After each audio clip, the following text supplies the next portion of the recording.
Halo teman-teman trader dan investor, selamat datang di channel Cuan-Cuan Saham di analisa teknikal dan bandarmologi harian.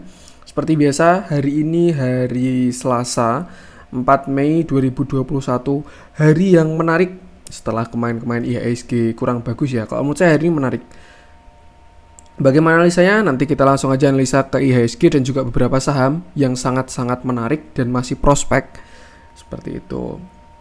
Buat teman-teman yang ada pertanyaan, kritik atau saran, silakan komen aja di YouTube atau DM Instagram @cuan-cuan-saham yang insya Allah setiap pertanyaan pasti saya balas. Buat yang pertanyaannya di YouTube, yang minta dianalisa dan lain sebagainya, akan saya balas melalui konten netizen bertanya Cuan-Cuan Saham menjawab. Cuman mohon maaf sekali, untuk deket-deket ini saya baru sibuk, bahkan ini sekarang saya baru di luar kota, jadi mungkin bakalan jadi saya satu, lalu saya jawab. Dan nanti bakal saya ringkas agar tidak terlalu panjang. Jadi selalu aja teman-teman, pasti akan saya jawab setiap pertanyaan dari teman-teman. Seperti itu. Jadi tinggal komen aja, mau kritik, saran, menyampaikan, atau mau lucu-lucuan, silakan banget. Jadikan Cuan-Cuan Saham komunitas trading yang sehat. Saya juga suka ngelihat teman-teman kalau misalkan ada yang komen, terus saling balas, terus saling analisa, saling diskusi, itu juga seru banget karena saya pengen Cuan-Cuan Saham ini jadi komunitas trading yang sehat buat teman-teman semua. Tidak ada pom-pom, hanya sharing-sharing, analisa, dan pendapat. Seperti itu. Terus juga jangan lupa support terus channel Cuan-Cuan Saham dengan cara like, comment, share, dan subscribe. Karena support teman-teman itu gratis, tapi itu sangat berarti buat konten kreator seperti saya ini. Tinggal pencet-pencet aja ya, pencet subscribe, pencet like, atau share ke teman-temannya barangkali ada yang membutuhkan, atau ke grup-grup seperti itu. Terus juga jangan lupa nyalain notifikasinya karena akan ada konten setiap hari dari Cuan-Cuan Saham, Senin sampai Jumat analisa harian, lalu hari Sabtu ada konten spesial, dan hari Minggu saham-saham potensial seperti itu.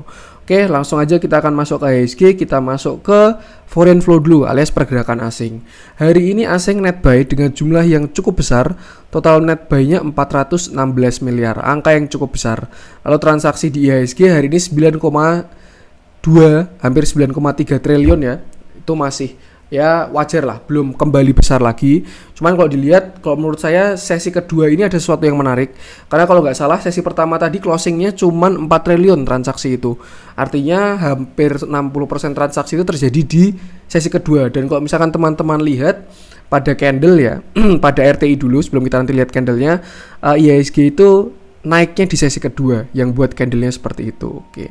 Nanti akan kita analisa langsung aja. Lalu kita lanjut ke net foreign flow-nya dengan net sell terbesar dipegang oleh INTP, Indosemen Tunggal, itu 16,5 miliar, lalu Bank Mandiri 16,1 miliar, lalu BSDE 15 miliar, BBTN 14 miliar, Pegas 8 miliar. Itu untuk net sell-nya. Untuk net buy masih dipegang oleh TBIG. Ini konsisten diakumulasi asing terus ya. Dan walaupun hari ini merah, dia tetap dibeli oleh asing dengan jumlah yang besar juga. 86 miliar, lalu Telkom 63 miliar yang udah rebound juga. Telkom cukup menarik. Lalu Bank BCA 42 miliar. Di posisi keempat ada DMMX 23 miliar. Dan Bank BRI yang terlihat sudah rebound juga 20 miliar. Oke, sebelum kita masuk ke saham-saham pilihan yang menarik-menarik hari ini, kita masuk ke IHSG dulu. Ya, hari ini jujur candlenya cukup menarik IHSG ini. Dia ada penolakan ketika sampai 5931 ya. Yang sebelumnya di sini juga dia juga closing di closingnya 5927. Hari ini low-nya 5932. Apakah support IHSG ada di area situ? Mungkin sekarang bisa kita asumsikan ya, karena dia mantul terus dari area situ. Kan simpelnya support itu kan seperti itu ya, teman-teman. Dan kalau misalkan kita lihat pakai Fibonacci, area itu adalah area dari sebenarnya bukan area apa-apa kalau dari Fibonacci. Kalau misalkan dari 0,786-nya ada di 5877, itu sekitar low-nya waktu 13 April. Tapi kalau di 5923 itu bukan area apa-apa dari swing yang ini. Kalau misalkan kita tarik sebelumnya dari swing awal ya, misalkan dari awal ini IHSG mulai rally waktu dari Oktober. Nah, itu sebenarnya deket ya, masih agak jauh juga sih sebenarnya dari 5864. Itu kalau misalkan kita tarik dari yang swing Oktober. Kalau misalkan kita tarik dari awal banget nih, benar-benar dari bottoming bulan Maret, coba kita iseng-iseng barangkali menemukan jawabannya. Nah, mungkin kita bisa gunakan yang swing ini ya. Itu sekitar area 0,286. Itu di area 5891, ya deket-deket sama 5900 lah. Itu kalau dari Fibonacci. Cuman kalau misalkan kita pakai swing ini ya jelas 0,618-nya sudah jebol kemarin. Cuman ya kita masih bisa lihat kalau IHSG ini masih tertahan dengan support klasiknya alias di area 5930-an. Berkali-kali IHSG mantul di sini ya. Seperti itu. Dan hari ini pun sebenarnya dia masih kurang bagus karena dia membuat low baru dari kemarin. Tapi kalau misalkan kita lihat dari terakhir dia low paling dalam ya, itu kan 13 April. Dan sampai sekarang ini dia belum membuat low baru. Alias walaupun ada gejolak naik turun ini ya, pasar tuh sebenarnya naik ke atas. Seperti itu. Nih. Tuh, jadi kayak ya benar dalam jangka pendek ada sebuah volatilitas, tapi sebenarnya arah dari harga IHSG itu masih ke atas. Kalau misalkan kita pakai skema dari penannya ya memang sudah jebol dan bahkan sekarang sudah body tidak menyentuh atau shadow tidak menyentuh garis penan lagi seperti itu. Cuman ya nggak tahu sih 50-50 kalau misalkan saya lihat hari ini dari foreign flow terus dari candle sebenarnya cukup menarik. Tinggal kita tunggu lagi aja. Mungkin besok harusnya hijau karena kalau misalkan hari ini hijau itu biasanya besok hijau, banyak yang FOMO gitu ya. Tapi kalau hari ini merah besok merah karena banyak yang FOMO juga. Jadi takut telat buang gitu. Jadi besok kita lihat aja hari besok apakah IHSG bisa kembali ke dalam penannya seperti itu. Harapannya sih bisa kembali ya, atau mungkin nanti bisa kita revisi juga apakah IHSG mantul. Nah, kalau misalkan kita revisi garis trendline-nya ya, kita tadi kan sebelumnya saya sambungin dari sini sampai ke sini, itu ketemu waktu pantulan di sini. Tapi saya revisi ketika saya tarik dari sini sampai ke sini, hari ini mantulnya masih dalam situ. Artinya tidak membuat low baru. Apakah ini garis penan yang baru? Ya kita lihat aja. Overall selama IHSG tidak membuat low baru di bawah sini ya. Ini kan 5883. Selama IHSG tidak ke bawah 5883, menurut saya masih aman. Dan kalau misalkan kita lihat ini mungkin bisa juga seperti divergent ya. Arah harga ini dari sini ke bawah, tapi ini cenderung ke samping. Cuman enggak juga sih, karena ini ke atas ya dari tekuan yang ini. Sepertinya bukan seperti itu. Yang pasti IHSG ini sebenarnya belum kemana-mana. Kalau misalkan kita pakai time frame jangka panjang ya, hal-hal kayak gitu sebenarnya slow-slow aja, karena ibaratkan IHSG ini nggak bergerak gitu loh, dia cuma di situ naik dikit, ada yang taking profit turun lagi, harganya murah, ada yang beli lagi naik lagi, cuman kayak gitu doang. Pasar tuh nggak rally ke atas atau nggak anjlok ke bawah, itu tidak, cuman karena transaksi itu lesu, mungkin karena efeknya banyak uang-uang yang lari ke sana kemari ya bisa juga. Tapi overall saya masih optimis karena ya akan ada saatnya juga IHSG bakalan kembali lagi, dan apa yang sudah naik tinggi resiko untuk koreksinya itu lebih besar, walaupun entah bisa crash sampai dalam banget atau cuman koreksi, ya itu bisa juga seperti itu. IHSG masih on track juga, dan ya harapannya dia segera membuat all time high, karena kalau misalkan kita berkaca dari bursa-bursa lain ya, itu udah pada all time high seperti itu. By technical menurut saya masih oke, selama dia tidak jebol 588, low-nya ini 5883 tuh. Jadi mungkin dia berada di range 5883 sampai 51 lagi sampai 6115 itu. Dari 6115 sampai low-nya 5883. IHSG bakalan terus sampai dia breakout salah satu seperti itu. Cuman kalau support terdekat ya bisa kita lihat ada di sekitar 5950. Lalu untuk resistennya terdekat ada di sekitar 6030, area 6000 karena kita sekarang bermain di bawah area 6000 seperti itu. Masih oke, kalau menurut saya masih bisa diandalkan lah. Belum kelihatan ada pergerakan yang signifikan dari IHSG itu.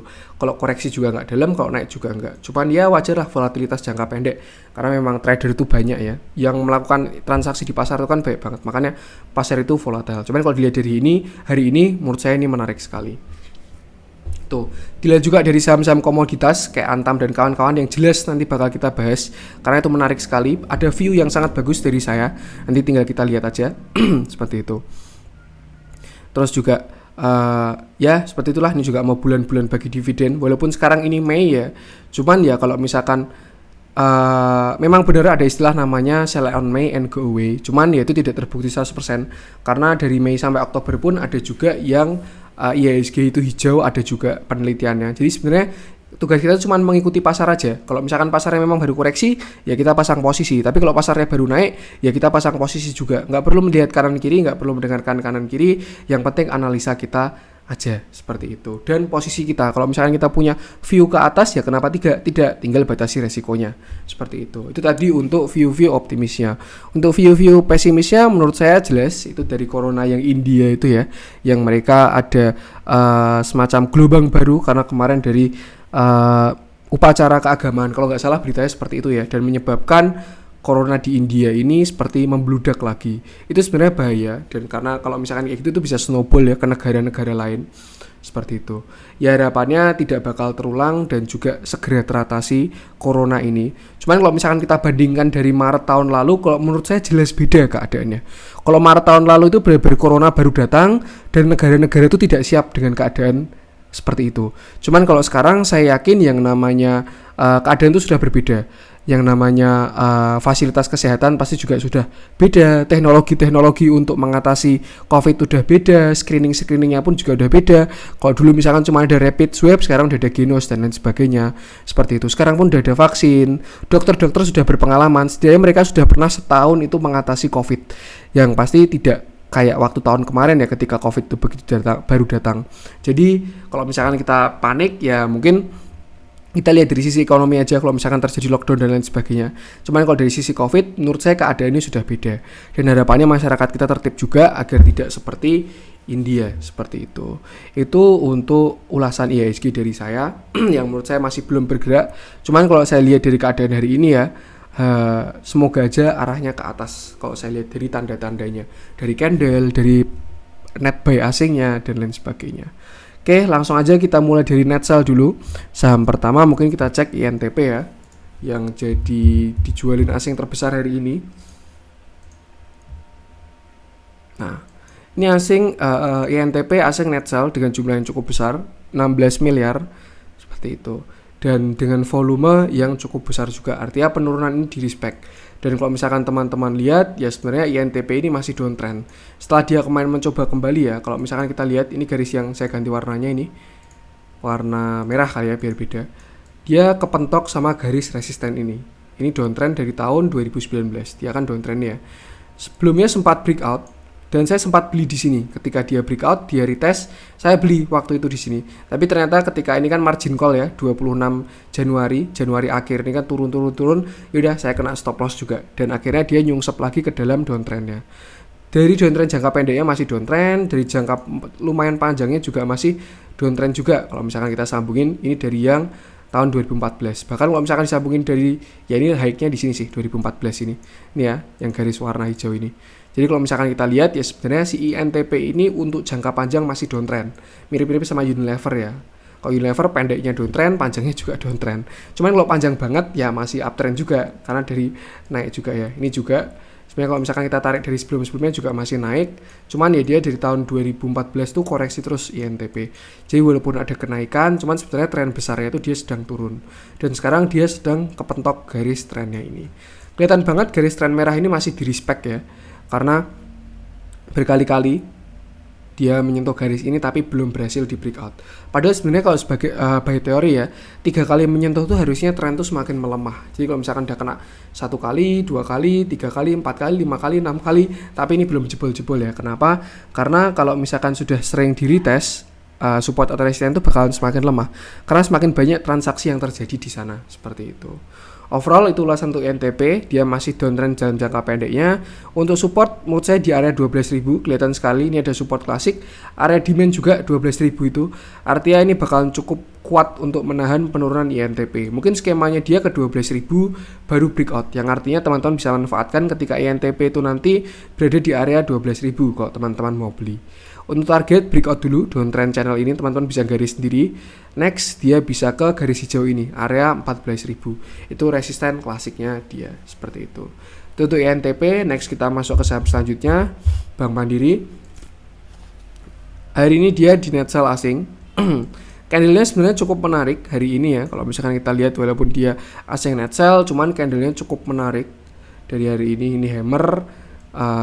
Tapi volumenya tidak terlalu besar ya, 50-50 lah. Kalau misalkan volumenya besar saya bakal lihat ini cakep sekali.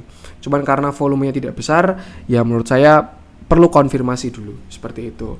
Bank Mandiri masih berada di range yang sama, itu sekitar sini 5950 sampai 6250. Dia bakalan di situ terus. Konsolidasi di sini sampai kapan? Sampai dia breakout salah satu. Kalau dia breakout 5950, menurut saya ada arah ke bawah sampai 5500.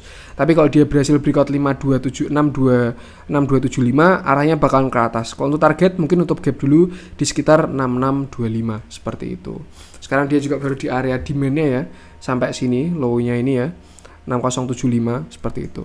Ya mungkin toleransi inilah 5950, 6000 sampai 5950 harusnya bisa menahan kuat Bank Mandiri ini. Tapi kalau jebol lebih baik keluar dulu. Tutup Bank Mandiri. Next kita ke BSDE yang dijualin asing juga. BSDE ini sebenarnya juga arahnya dia masih ke atas. Kalau misalkan kita lihat tren kecilnya nih ya, misalkan kita tarik dari sini, nih arahnya cenderung ke atas. Cuman memang dia baru koreksi-koreksi ya, karena baru kepentok sama yang namanya resisten. Ini di sekitar 1230 ini ada resisten dari BSDE, resisten klasik ya, yang cukup kuat juga karena sebelumnya angka ini di respect. Dia baru di area supply-nya ini. Seperti itu. Setelah kemarin dia rally kuat, di sini dia konsolidasi di area supply dan kita lihat apakah nanti dia berhasil nge-breakout. Cuman kalau misalkan kita lihat dari downtrend-nya yang warna hijau ini ya, yang saya tarik dari tahun 2016 sampai 2018, sebenarnya dia ini udah breakout. Karena dia udah di atasnya ya. Kelihatan dia pernah breakout, nyungsep lagi, breakout lagi, nyungsep lagi, breakout lagi, nyungsep lagi dan breakout. Di sini dia retest dan sudah tidak masuk ke dalam lagi. Cukup menarik sebenarnya kalau by teknikalnya ya. Seperti itu. Terus support terdekat menurut saya ada di area sini 1140. Tuh, yang lebih dekat lagi di sekitar 1165. Ya area 1150 lah. Itu support dari BSDE. Seperti itu. Penurunan hari ini hati-hati karena ada volume yang cukup besar ya. Artinya penurunan hari ini cukup di respect. Tinggal kita lihat aja kalau misalkan dia turun sampai 1150 atau sampai 1145, nanti bagaimana dia akan merespon harga. Apakah dia mantul atau turun lebih dalam. Overall misalkan masih bisa bertahan di atas 1100, menurut saya masih menarik sekali untuk BSDE ini. Lagian juga banyak katalis untuk perumahan ya, baru digenjot juga. Dan saya melihat mungkin ini bisa juga bullish penan. Dia setelah dia rally lalu di sini dia konsolidasi membuat yang namanya bullish penan. Tinggal tunggu breakoutnya aja. Mungkin seperti ini ya. Nih. Dia rally terus di sini penan, swing 1 2 3 4. Nah, bahkan ini mungkin bisa breakout ya di swing kelima ini. Tapi nggak tahu juga, kita lihat nanti. Yang pasti kalau dari sisi katalis dia masih oke, tinggal dibatasi aja resiko teman-teman kalau punya barang BSDE seperti itu. Untuk BSDE. Next kita masuk ke BBTN yang kayaknya menarik karena dia closing di 1600 ini BBTN. Nah, ini sebenarnya oke untuk BBTN ini kalau saya lihat ya di candle hari ini. Pertama dia sudah tidak membuat low baru, kedua dia udah breakout downtrend, ketiga dia koreksinya dengan volume yang kecil. Dari arah RSI pun juga sebenarnya udah ke atas ya. Cuman mungkin karena kemarin dia ada setelah breakout ini wajar suatu koreksinya, breakout koreksi seperti itu. Dan sekarang resiko masih sangat kecil karena masih di area 1600. Koreksinya pun volume kecil juga seperti itu. Selama BBTN ini masih bertahan di atas 1500 ya, ini menurut saya resiko kecil sekali dan di sini adalah area demand-nya dia. Harusnya kalau misalkan dia jebol, resiko tinggal pendek, tapi kalau misalkan dia mantul, target harusnya panjang. Itu yang dimaksud dengan risk reward yang bagus. Kalau teman-teman beli di tengah-tengah sini, kalau menurut saya kurang recommended. Kenapa? Karena dia arah ke atasnya tinggal sedikit, arah ke bawahnya lebih panjang seperti itu. Tapi kalau teman-teman belinya di area sini, ini lebih menurut saya bagus karena dia di area demand dan kalau naik harusnya panjang seperti itu. Masih menarik BBTN ini, tinggal kita lihat aja. Kalau teman-teman mau beli masuk, bisa dibudgetkan pembelian dari 1600 sampai 1575. Stop loss bisa di bawah 1500 seperti itu. Target awal mungkin bisa ke area sini 1700 dulu. Kalau breakout bisa ke sini 1735. Kalau breakout lagi dia bisa ke sini sekitar 1900 lalu 2000. Itu untuk Bank BTN. Tapi kalau dia jebol 1500 lebih baik exit aja seperti itu. Lanjut kita masuk ke Pegas karena banyak yang request juga. Nah, Pegas ini juga kemarin analisa saya dia udah jebol yang namanya area demand-nya ini yang saya bikin warna pink ya. Lalu kemarin sempat meretest dan dia tidak berhasil masuk lagi ke dalam.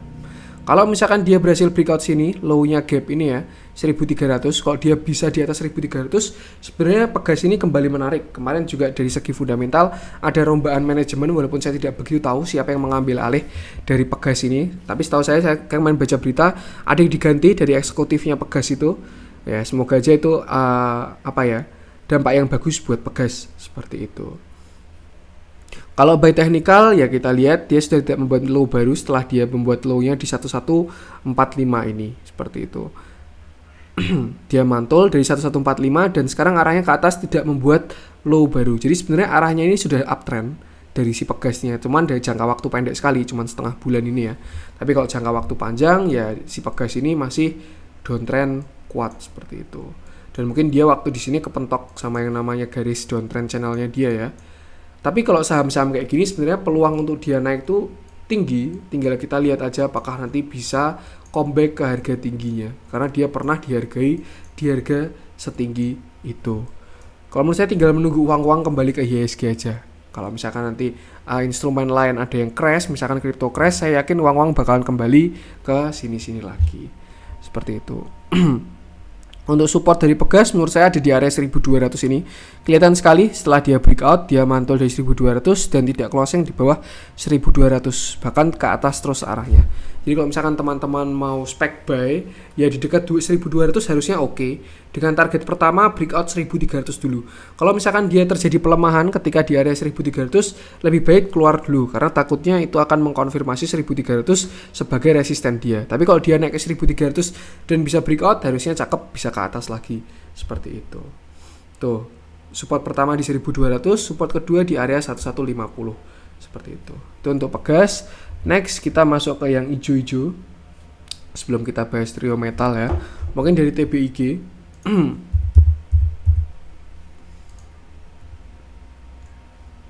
Oke, ada koreksi dengan volume yang cukup besar, tapi sebenarnya asing akumulasi ya. Mungkin ini dia sedang nge-breakout sini. Kelihatan sekali sih sebenarnya kalau misalkan saya lihat candle ini ya. Yang namanya 2570 ini menurut saya adalah area support dari TBIG. Kelihatan ya, di sini dia gagal breakout, false ya. Lalu turun lagi, di sini dia berhasil breakout dengan candle yang solid, volumenya juga ada. Lalu setelah itu dia sudah tidak pernah closing di bawah 2570 lagi. Selalu closing di atas 2570. Dan hari ini bahkan dia closingnya pun di 2570 juga. Seperti itu. Mungkin malah bisa divalidasi angka 2570 ini menjadi support dari TBIG. Tuh, cukup menarik kalau misalkan kita mau berpegangan dengan 2570 sebagai support ya, bisa taruh stop loss di bawah 2520. Tuh, kalau enggak 2500. Kalau enggak setidaknya kalau misalkan besok ada candle dan dia sudah tidak di bawah 2520, itu bisa dijadikan spec buy karena dia sudah selesai koreksinya. Tapi kalau dilihat dari arah akumulasi asingnya, TBIG ini masih diakumulasi terus oleh asing. Itu dari sisi positifnya. Sisi negatifnya menurut saya ini ada koreksi dengan volume yang cukup besar. Itu pertama. Terus kedua ada by technical, ada yang namanya rising wedge. Nah, arah ini ke atas. Seperti ini ya. Ini kurang bagus kalau rising wedge ini. Harusnya dia kalau misalkan breakout ke bawah bakalan koreksi tanda-tandanya. Seperti itu. Ya mungkin bisa dibatasi aja resikonya. Ini bisa juga terjadi volume buangan ya. Seperti itu. Tinggal punya trading plan dan batasi resiko ketika masuk kalau teman-teman mau masuk ke TBIG. Next kita masuk ke Telkom. Nah, hari ini dia naik 1% dengan candle yang cukup solid, kembali ke 3200 lagi, cuman volumenya masih kecil. Kalau dilihat dari akumulasinya, ada akumulasi dari asing yang jumlah yang cukup besar, tidak terlalu besar sih, 62 miliar doang. Seperti itu. Dan ya ini kelanjutan dari kemarin. Candlenya kemarin sudah cukup menarik dan hari ini dia, ini kan kemarin hammer ya, dan hari ini dia hijau, melanjutkan dari kemarin. Harusnya oke kalau misalkan dia bisa naik lagi ya. Yang pasti dia sudah tidak membuat low baru terakhir di 3130. Waktu itu saya bilang toleransinya di 3130 karena itu juga area low-nya yang di sini ya. Di sini 3130, di sini juga 3130. Jadi mungkin kita bisa asumsikan 3130 ini sebagai supportnya Telkom. Dan sekarang Telkom bakal berada di range 3130 sampai 3260. Tuh, jadi kalau misalkan teman-teman ngincer spread kecil ini, hati-hati aja karena sekarang udah deket dari 3260. Mungkin alangkah lebih baiknya kalau mau masuk ke Telkom tunggu dia breakout 3300. Itu bakalan lebih bagus lagi karena dia sekarang udah deket dengan yang namanya resisten 3300. Cukup kuat juga 3300 ini sebagai resistennya. Jadi kalau teman-teman baru mau masuk, lebih baik tunggu situ. Kalau kemarin udah masuk di 3130, bisa mulai hati-hati ketika terjadi pelemahan di area-area situ. Mungkin bisa koreksi dulu dan naik baru breakout seperti itu. Overall Telkom ini masih menarik dan kalau nggak salah saya lihat berita Telkom dan Friend ini udah menang yang namanya lelang 5G. Cukup oke dari emiten ini dan dia mungkin sudah selesai dari koreksinya yang cukup dalam ya. Dari tahun berapa ini dia downtrend terus ini? Dari tahun 2017 dia downtrend terus. Di sini downtrendnya dia tambah tajam dan yaudah, ini harusnya waktunya koreksi. Dan kalau misalkan kita lihat memang dia baru berada di area demand-nya, area konsolnya.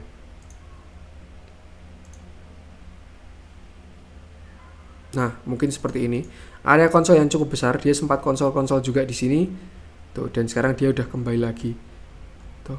Untuk target menurut saya masih sama. Kalau misalkan mau di hold ya, Telkom ini arahnya pertama menurut saya masih ke atas. Katalisnya juga ada dan menurut saya perusahaan yang bagus juga. Ada katalis 5G dan lain sebagainya. Apalagi sekarang juga corona, kebanyakan masyarakat beraktivitas menggunakan internet ya, dan ini sebagai salah satu provider harusnya sangat diuntungkan. Kalau misalkan kita lihat juga ada terjadi hidden bullish divergence ketika harga ke atas ini, dari sini sampai sini itu harganya ke atas kan, tapi RSI-nya ke bawah, itu kan hidden bullish divergence. Artinya uptrend ini bakal dilanjutkan. Itu seperti yang terjadi di IHSG, harusnya seperti itu. Tuh, tinggal batasi resiko aja. Tapi ketika Telkom berhasil breakout yang namanya 3640, menurut saya dia bakalan ke 4100. Jadi bisa dimanfaatkan aja kalau misalkan memang teman-teman percaya jangka panjangnya Telkom, ya angka-angka sekarang selama masih di 3600 itu menurut saya masih worth to buy. Dan targetnya ya bisa ke sekitar 4100 lah di downtrend channelnya dia ini. Dan kalau dia udah breakout 4100 ini bakalan cakep sekali untuk si Telkom ini. Tuh, next kita ke BBCA. BBCA juga diakumulasi, jumlahnya tidak terlalu besar, 42 miliar doang ya. Kenapa saya tidak bilang tidak terlalu besar? Karena market cap-nya BBCA ini 500 triliun ya. Seperti itu. Untuk transaksinya oke lah, ada transaksi 300 miliar dari BBCA hari ini. Dan sekarang dia juga masih berada di area-area resiko kecil. Tuh, pantulannya tapi volume kecil, cuman bisa dimanfaatkan. Besok bakal terjadi volume besar, bisa dimanfaatkan seperti itu ya oleh bandar. Jadi biar volumenya nggak gede dulu, hari ini kasih volume kecil, besok baru volume besarnya. Selama dia masih di 32.000 sampai 32.000 itu berada di area konsolnya kalau menurut saya. Jadi area resiko terbatas 32.000 sampai 33.000. Di situ dia bakal konsol sampai dia jebol salah satu. Kalau dia sampai jebol 31.600 kalau nggak salah supportnya BBCA itu, dia bisa ke 37.50. Next support selanjutnya di 30.000. Itu untuk level-level BBCA. Cuman kalau dilihat dari arah dan chartnya menurut saya harusnya ini masih ke atas dari si BBCA ini. Masih cakep sekali kalau menurut saya BBCA ini. Fundamental juga oke, pendapatan terus meningkat. Seperti itu. Tinggal batasi resiko aja, dan ini bisa buat jangka panjang. Next kita masuk ke Bank BBRI, temannya BBCA ya, yang hari ini udah mantul juga. Ada candle kecil. Kalau misalkan besok kalau kemarin candle besar ya, kalau kemarin candle merah besar, hari ini candle kecil, itu bisa aja hari ini tuh bullish harami. Dan kalau misalnya ini cukup cakep, ini dia ada akumulasi walaupun jumlahnya kecil, tapi volumenya kecil ya hari ini ya. Tapi dia mantul dari area demand-nya. Kemarin itu low sampai 4.000 kemarin. Dan sudah saya bilang ketika teman-teman beli Bank BRI di area 4.000 itu resiko sangat kecil. Kenapa? Karena semua support tuh ketemu di 4.000 ya. Ada area demand, ada support klasik, ada support psikologis. Fibonacci mungkin kalau kita cari bakal ketemu juga di 4.000 itu. Jadi itulah kenapa saya bilang area-area resiko kecil tuh karena ada area yang seperti itu. Ketika kita beli, resiko untuk loss tuh kecil sekali. Tinggal mungkin kita pasang stop loss 2-3%. Artinya resiko cuma 2-3%. Tapi ketika dia mantul, target bakalan jauh seperti itu. Ini untuk Bank BRI. Untuk target menurut saya dia harus kembali ke 4120 sampai 4200. Itu kalau teman-teman ingat kemarin Fibonacci 0,618-nya dia. Nah, dia mantul dari 0,786 ya kemarin ya, kelihatan sekali ini.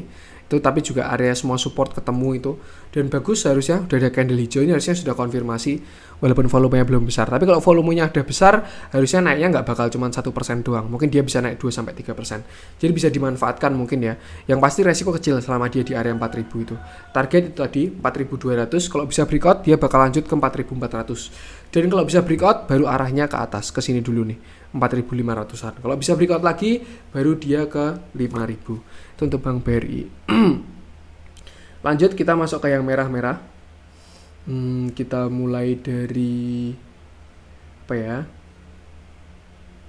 Oke, mungkin kita nanti bahas Unilever sama BBKP. Kita mulai dari Unilever dulu.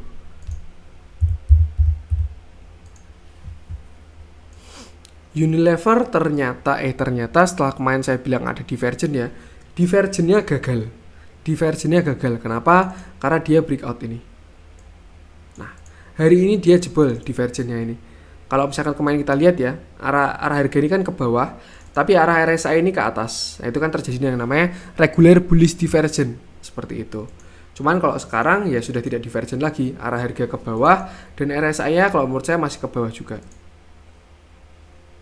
Ya mungkin sideways lah, seperti itu.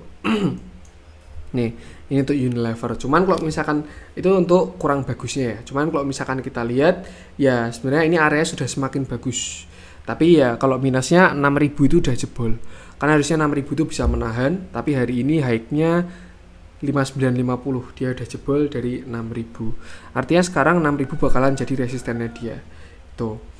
Untuk penurunan mungkin dia bisa sampai ke Maret kemarin ya. Ketika crash corona itu kan dia sampai 5.200. Dan kalau dia bisa sampai 5.200 menurut saya bakalan cakep banget. Bisa story-nya kayak si Telkom. Saya ingat juga Telkom ini. Nah, jadi waktu corona itu dia crash sampai di sini ya. Ini Maret 2020, turun Maret 2020, setelah itu dia mantul, terus melanjutkan penurunan karena dia masih downtrend, dan akhirnya setelah sampai ke sini lagi dia mantul. Seperti itu. Terjadi divergence juga di sini. Arah RSI ke atas tapi harga ke samping. Tuh, udah tanda-tanda ke atas. Nah, mungkin Unilever ini bisa mengikuti langkahnya Telkom. Jadi mungkin kita bisa asumsikan pantulannya dia bisa di area 5475 sampai 5275 seperti itu. Sudah semakin dekat dengan support kuat harusnya, dan di area-area ini harusnya resiko kecil. Cuman kalau misalkan kita lihat big view-nya, ya memang Unilever ini masih downtrend. Jadi ya masih kurang bagus. Kalau teman-teman berani beli duluan ya silakan. Di 5.200 ini harusnya resiko udah kecil. Tinggal pasang stop loss di bawah. Di area 5.500 sampai 5275 itu resiko kecil. Cuman kalau misalkan teman-teman orang yang menunggu konfirmasi, ya tunggu setelah dia breakout yang namanya downtrend channel warna biru ini. Cuman mungkin ya karena dia udah di retest berkali-kali nih, 1, 2, 3, 4, ya kalau misalkan teman-teman beli di sini dan ternyata nanti dia breakout, itu bakalan jadi backstory yang cakep sekali sih untuk comebacknya Unilever ini, seperti itu. Tanda-tanda sudah mulai terlihat. Yang kemarin saya menganalisa dia bakal mantul dari 6.000 karena udah ada divergent, tapi ternyata divergennya gagal. Jadi memang bisa seperti itu ya teman-teman ya. Makanya kenapa saya selalu bilang trading plan terus juga analisa sendiri itu sangat penting. Karena kalau misalkan kita over PD 6.000 itu udah bagus, udah divergent, udah support klasik dan lain support psikologis dan lain sebagainya, harus kita nggak pasang stop loss ya. Sekarang kita nyangkut seperti itu. Yang namanya divergent pun bisa gagal juga. Tuh, bisa batasi resiko di 5450. Dan kalau misalkan kita lihat dari Telkom tadi, setelah dia menyentuh sini pantulannya pun kencang sekali. Kalau Telkom dia bikin double bottom ya, nyentuh ke sini, dibikin bottom satu lagi baru naik ke atas. Seperti itu. Menurut saya resiko kecil bisa di 5250 untuk Unilever ini. Tuh. Cuman kalau dari view bagusnya ya dia sudah kembali ke dalam oversold-nya lagi. Sudah masuk ke area oversold yang harusnya penurunan semakin terbatas. Tinggal ditunggu bottoming-nya aja dari si Unilever ini. Mungkin sebentar lagi seperti itu. Next kita masuk ke BBKP yang hari ini turun juga dengan volume, tapi volumenya kecil. Oke, jadi tidak masalah. Cuman kalau misalkan kita lihat ya dia udah jebol dari supportnya sini ya. Low ya ini 456, sekarang dia udah close di 452. Walaupun volumenya kecil, kalau misalkan kita lihat dia udah sampai ke moving average volumenya. Jadi ya sebenarnya cukup besar juga, walaupun tidak sampai breakout ya dari moving average-nya seperti itu. Dan karena dia udah jebol, ya artinya dia bakal cari support selanjutnya. Itu berada di low ini sekitar 450. Ini ya udah deket ya. Dia pun hari ini mantul dari 450. Oke, bisa di spec buy di 450. Untuk next bisa di 428. Itu pantulan waktu dalam sekali ini di 428 ini.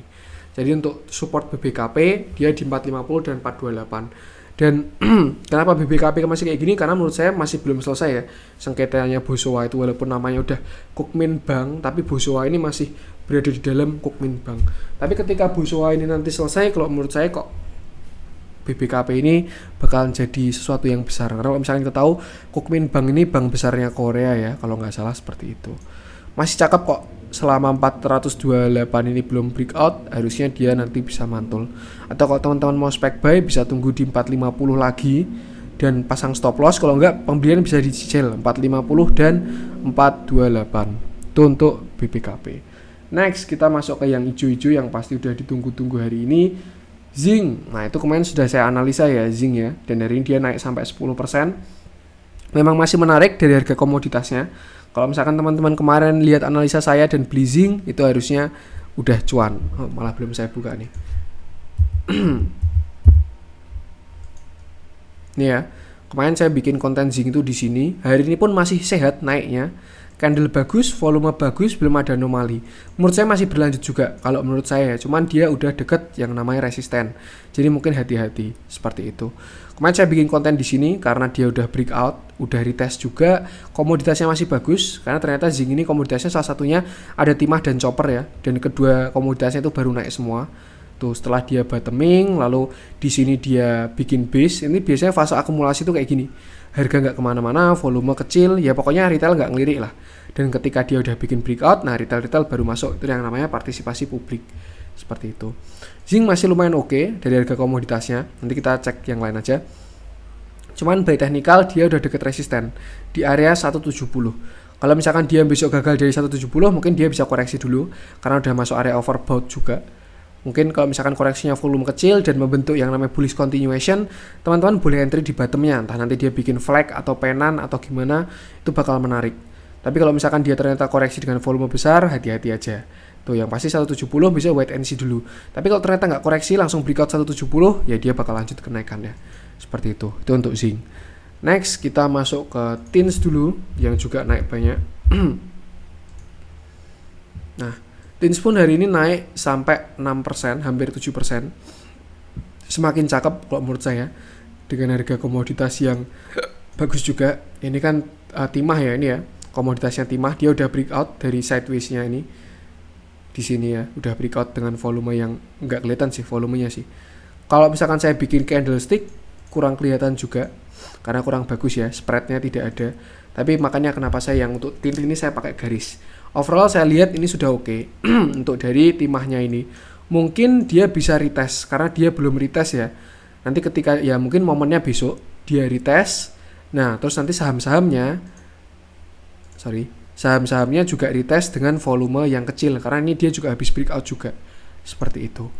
Nih ada jatahnya retest sih, dan kalau teman-teman mau masuk bisa masuk nanti waktu retest karena dia juga ada masuk oversold. Seperti itu. Dan dia juga habis breakout dan belum ada retestnya. Jadi ketika nanti timah ini retest dan Tins dan Zinc melemah, bisa masuk di support-supportnya. Seperti itu. Untuk supportnya Tins, kalau menurut saya dia ada di area sini. Ini sekitar 1725 itu supportnya untuk sekarang. 1725 sampai 1750 itu jadi supportnya Tins sekarang. Dan ini juga masih bagus juga. Candle hijaunya volume besar, candle merahnya volume kecil.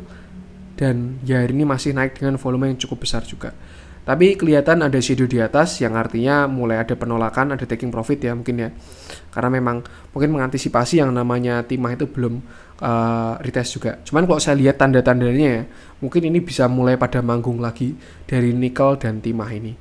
Dan masa-masa jaya, waktu Antam menggila itu bisa kembali lagi teman-teman. Nanti kita lihat aja. Karena kalau saya lihat nanti ya kita analisa di nikelnya tuh, nikel juga udah menarik sekali. Sangat-sangat menarik. Itu yang kemarin ngikutin analisa saya waktu di sini, beli waktu di demand area, harusnya sekarang udah cuan banyak nih. Jangan lupa sedekah aja. Seperti itu. Sedekah ke orang membutuhkan ya. Dan sekarang ini Tins baru ada di area demand-nya. Nah, dia sampai berhasil breakout 1870, amannya 1900 lah. Kalau dia bisa breakout 1900, menurut saya dia bisa ke area 2050 sampai 2000. Seperti itu. Ya, target selanjutnya menurut saya di 2000, di angka 2000. Cuman mungkin dia bisa koreksi dulu. Karena belum koreksi, terus harga komoditasnya juga belum koreksi. Seperti itu. Langsung aja, nggak usah basa-basi, kita masuk ke trio metal andalan kita. Nah, saya bahas Antam waktu itu di sini. Pertama di sini, terus kedua di sini. Waktu di sini saya bilang dia udah breakout dari support ini, tapi dia belum breakout dari downtrendnya. Cuman setelah dia bottoming di sini, sebenarnya Antam ini sudah tidak membuat low baru. Artinya kalau teman-teman beli di sini, itu kok pasang stop loss di 3% di bawah ya sampai sekarang belum kena dan bahkan udah cuan. Dan hari ini pun kenaikannya menurut saya sangat oke. Ini oke banget untuk si Antam ini. Kalau menurut saya dia bisa nutup gap ke 3000. Bisa lah target ke 3000 ini. Cuman hati-hati karena resiko sudah semakin besar. Dia udah naik banyak dari area 2200. Itu ya teman-teman yang saya maksud dari belilah waktu merah, jual waktu hijau. Jangan kebalik ya. Kalau beli waktu hijau itu biasanya teknik buy on breakout, trader-trader yang fast trader ya. Kalau teman-teman swing trader atau belum bisa fast trader, lebih baik buy on weakness. Karena itu resiko kecil. Jadi ketika koreksi, cari di area sehatnya dia, area demand, area support, masuk aja di situ dan ya udah tinggal tunggu dia naik aja. Karena kalau orang-orang bilang tuh ya trader-trader profesional tuh cara cuan di saham, cuan dari trading tuh bukan jual beli, tapi menunggu. Jadi 20% analisa, 80% tinggal menunggu aja kalau kita udah yakin dengan analisa kita ini. Dan ini nikel ini bagus sekali.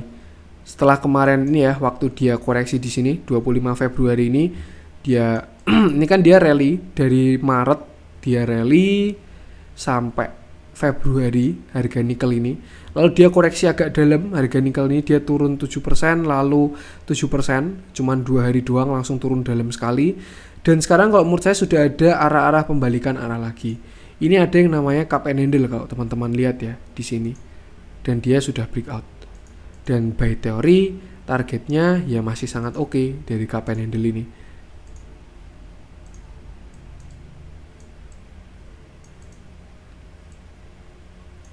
Nih ya.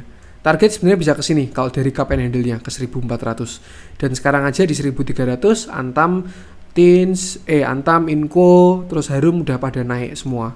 Jadi kalau menurut saya masih ada potensi untuk nikel naik dan itu bakal menyebabkan saham-saham komoditas nikel ini juga naik juga. Cuman kalau perlu kita lihat sekarang dia kepentok di resisten juga nih ya. Resisten. Di sini dia breakout jadi support, tapi di sini jadi support, di sini jadi jebol. Terus sekarang dia kepentok di resistennya lagi.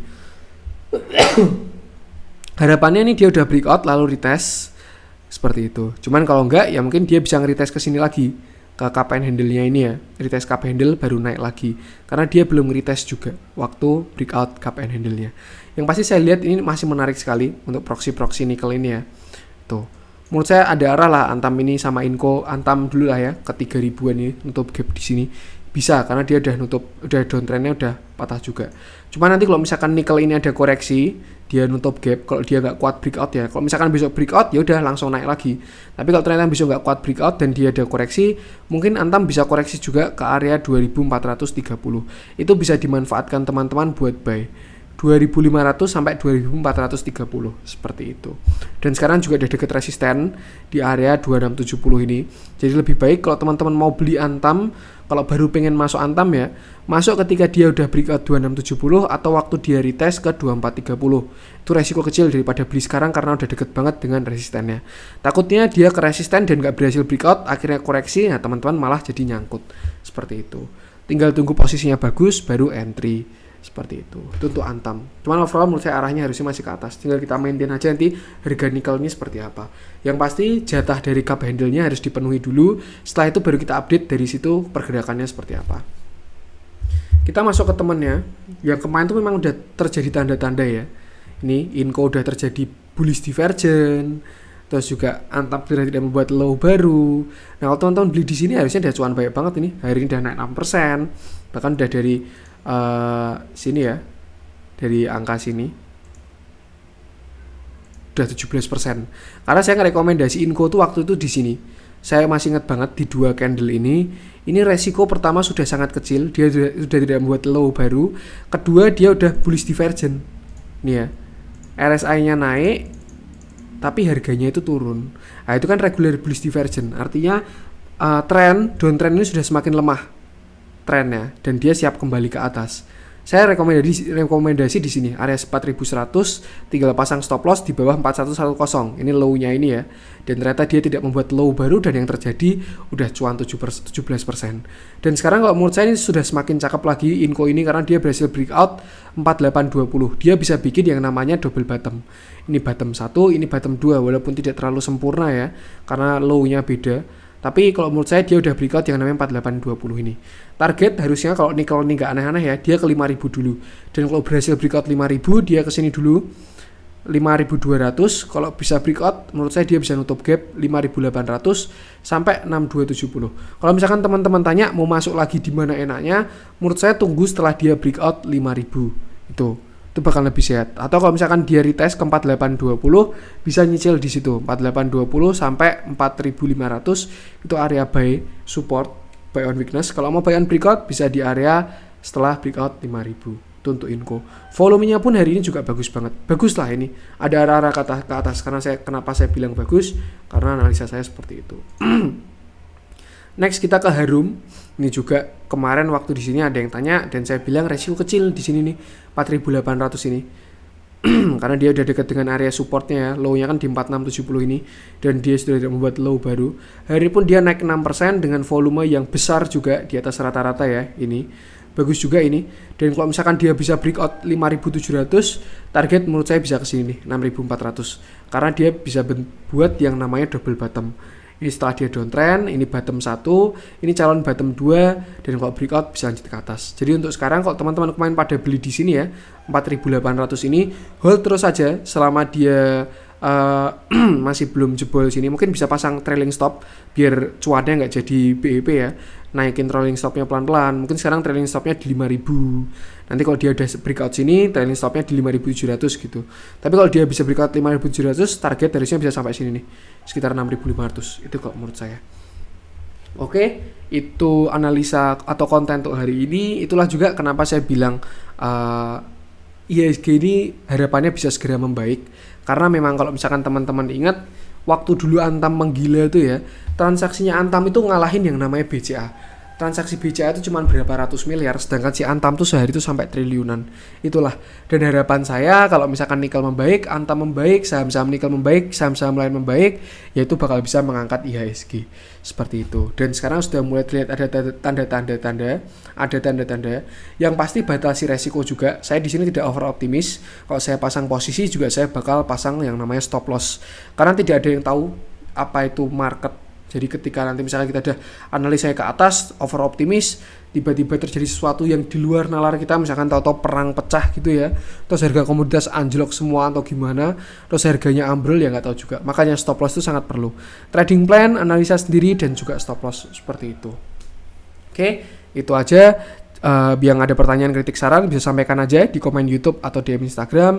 Lalu support terus channel Cuan-Cuan Saham dengan cara like, comment, share, dan subscribe. Karena support teman-teman itu gratis, tapi itu sangat berarti buat konten kreator seperti saya ini.